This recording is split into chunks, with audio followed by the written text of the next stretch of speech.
Growing up, I used to think that classic kids' dress had button at the back. Don't judge me. Hello, friends and fashion lovers. Welcome and welcome back. Thank you for all your love, your support, and thank you for clicking on this video. In today's tutorial, we'll be making this dress. No, I mean the other one. Yeah, it's one and the same dress. Don't worry. If you're here for the first time, my name is Esther and I love to sew. If drafting and sewing your own pattern seems like what you're interested in, click that subscribe button and turn on the notification bell so that you get notified each time I upload a new video. Without further ado, let's dive right into the making of this dress. I don't want to keep you waiting any longer. We're going to start with the drafting. So I have my paper and fold. The measurements you need is displayed on the screen. So my measurements is a standard measurement for a 5-year-old. So I'm starting with the shoulder line. Then from the shoulder to the waist, mine includes seam allowance in the length. You'll see how I maneuver it much later. I'm going ahead to place half the shoulder width plus my seaming allowance. Then the neck width, the back neck depth, and the front neck depth. So I'm just going to connect all those nicely. If you feel it's so fast, you can adjust and slow it down. Then my shoulder slope. From the shoulder slope, I'm marking the armhole length. So if you want to see a tutorial on ready to wear measurements for age 0 to 12, just let me know. So on that armhole line at the end, I'm going to put quarter of the chest measurement plus ease. I'm not adding seaming allowance just yet. Next is for me to put quarter of the waist measurement plus ease. So I use the same measurement I have on the chest line, on the waist line. So now it's time for me to add my seaming allowance.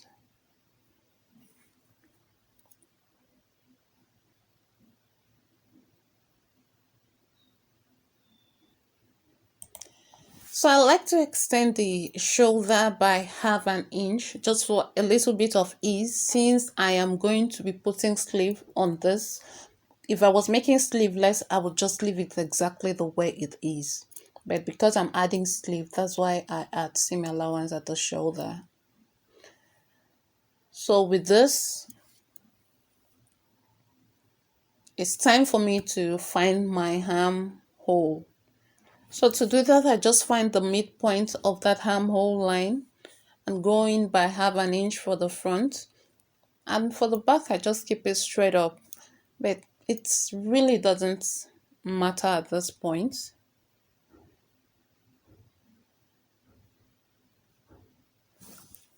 So normally for a child with a tummy, I'd like to extend my front bodice by 1 inch, just the front bodice. Don't worry, you see how I tie it in. And start from where, not my seaming allowance, I'm crossing out my seaming allowance. So I'm going to actually start where I have my bodice and blend it out, kind of like a curve. This is a perfect bodice for a ready to wear or for a child that has a little bit of, tummy going on. So my pattern is ready. So I'm going to cut it out, but firstly I'm going to fold away the front and do the cutting from there.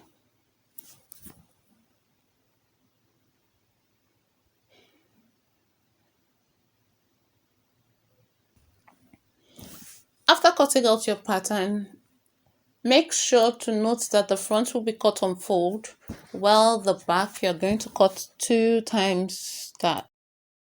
Now to add a sleeve to this dress, I'm going to spare you all those sleeve calculations. So I'm going to start by marking my sleeve length.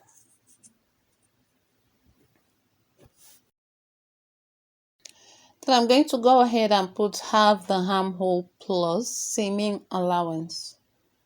So just mark out half your armhole and you can include seaming allowance, or you can leave the seaming allowance for later.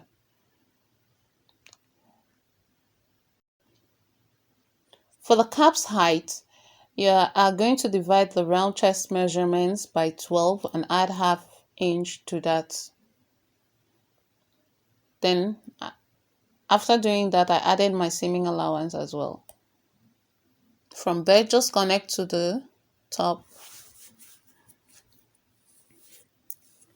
Then I'm going to find the midpoint from the cap's height and just curve, just the same way that you do sleeve for an adult. You know that curve? Yeah, that's what you do at that point.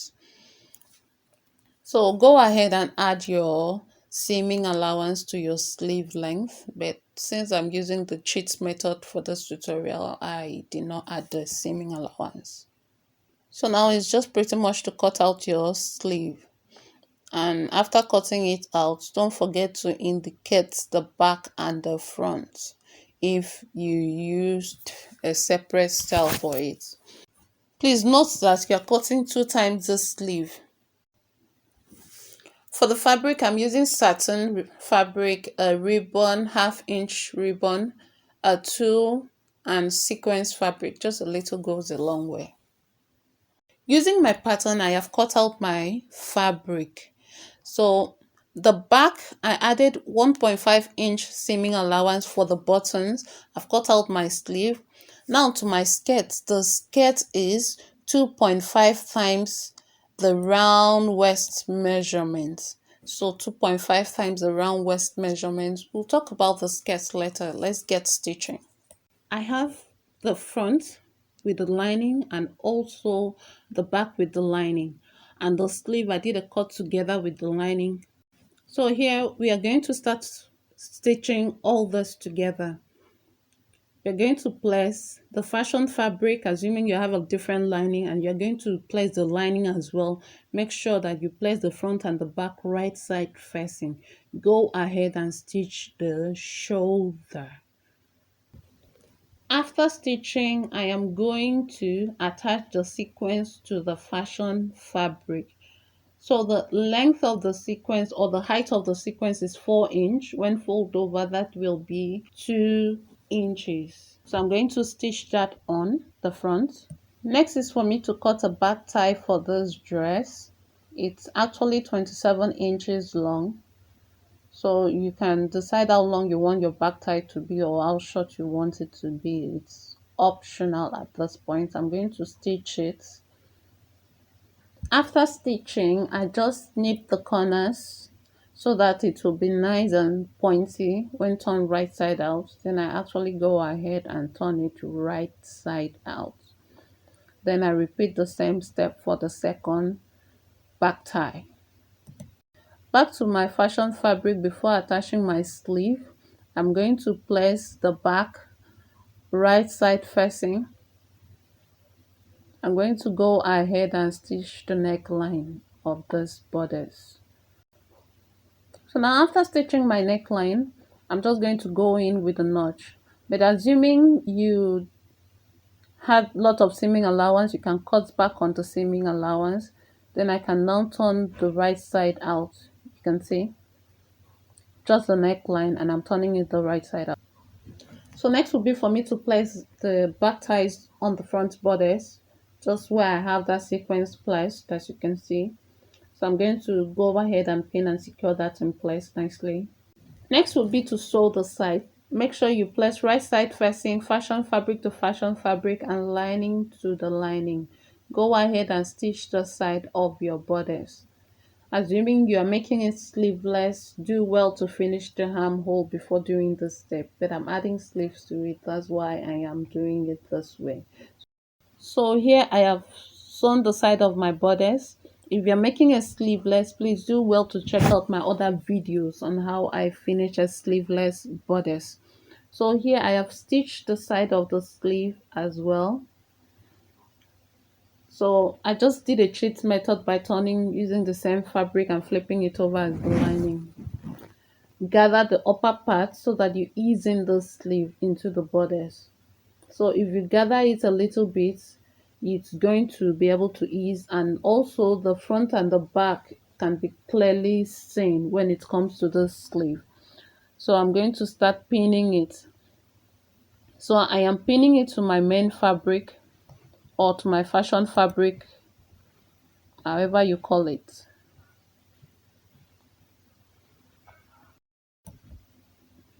So what I did was just pin the sleeve and ease it in to the armhole. So after easing it in, I am going to go ahead and stitch the sleeve into the bodice. So you want to do well to stitch the sleeve into the bodice.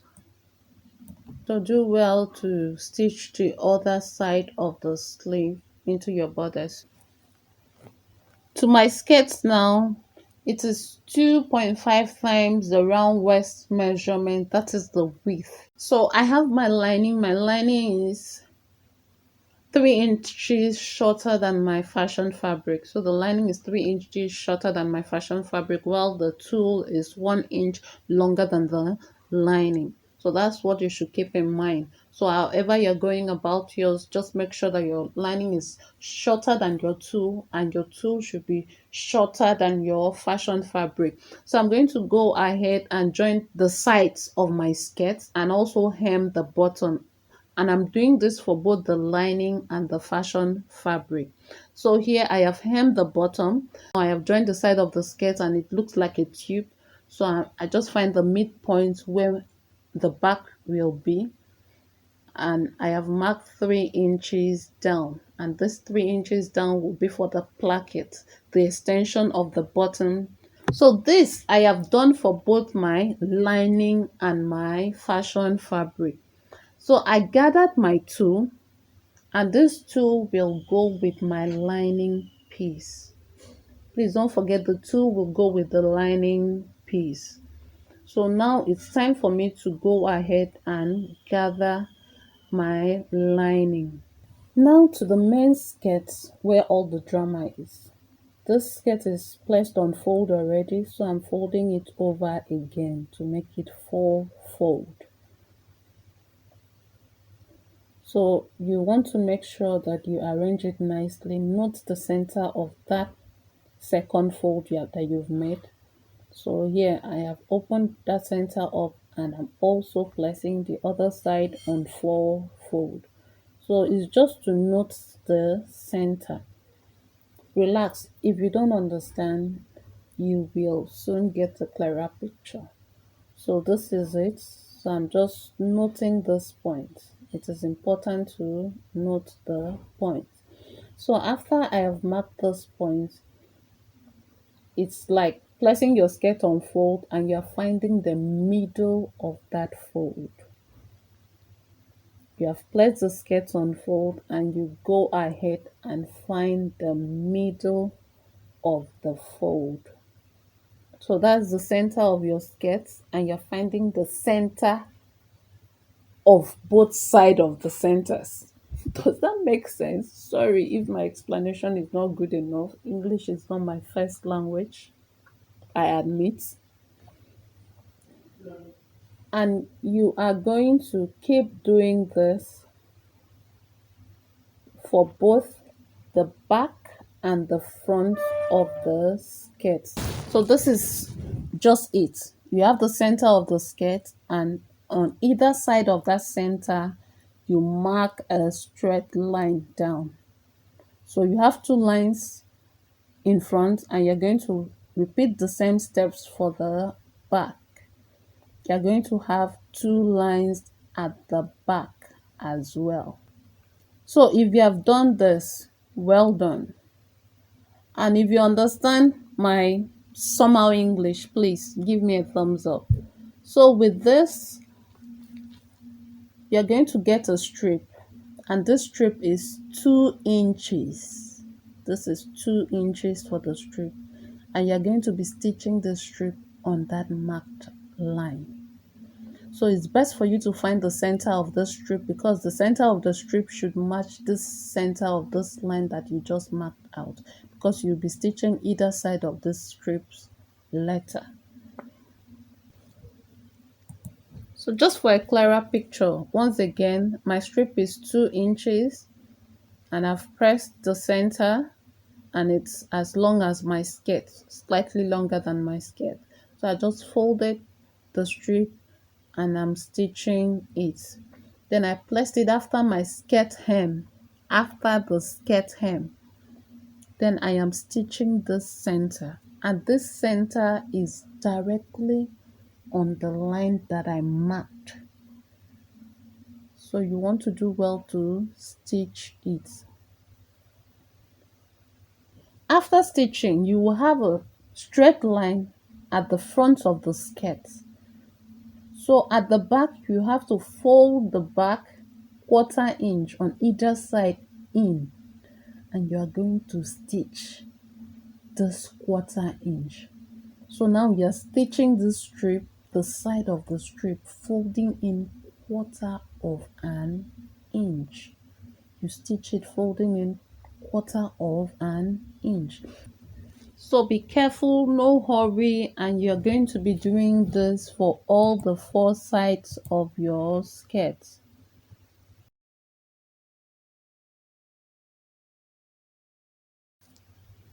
So that's what I did for the 4 sides that I had marked out. I have stitched my casing, my drawstring casing on them.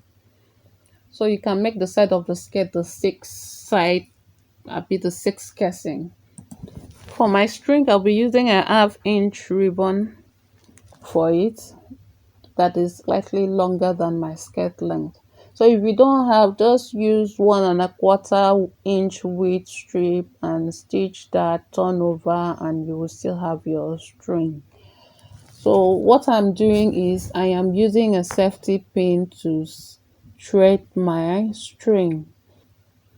So here, just insert your safety pin with your string attached or your ribbon attached, and just work your way to happiness. Please, if you haven't subscribed, do well to subscribe, please. So just repeat the same step for all the 4 sides, with each casing having 2 drawstring. So here, each casing has 2, meaning that this string has to be 8 in total. So I'm going to go ahead and gather my skirts. My lining and my tulle are gathered, as well as my drawstring skirt part is gathered as well. This next step is for those making it with plackets. Sorry, making it with a button. If you are not making it with a button, please fast forward to joining your skirts to your bodice. But if you're making it with a button like me, you need to make a placket. Firstly, you mesh the 3 layers, then get a strip that is 2 inch wide. My strip is 2 inch wide. So I'm going to pin it to this, my 3 layers of skirts. Remember that I left a 3 inch opening. So I'm going to stitch it in front. The length is 6.5 inches. That's the length of my placket. So 2 inch by 6.5 inches. So I'm going to place it, stitch it once, turn it over and stitch. So here I have made my placket and I've turned it over and stitch. So it is time to match the 3 of them together. You need to have them as one. I'm treating them as one. Then I'm going to attach them to my bodice. This is the bodice. It was finished nicely. Then after which I will add buttons to it. I wish I have more time to spend, but it's just a tutorial. I wish we can turn this into a proper sewing class. Let me know what you think. So here is the final look. This is the wrong side of the dress. So I have attached my skirt to my bodice and I've overlocked the tulle. Don't mind me. I don't know why I don't just like tulles just hanging without overlocking them. So I've overlocked the tulle with the same color as the dress. So on the right side, I have added buttons to the back of my dress. So then the drawstring thing going on, and the front, to jazz it up a little bit more, just make this bow. So if this tutorial was half as helpful, just let me know. Thank you for watching to this point. I'll see you in the next tutorial.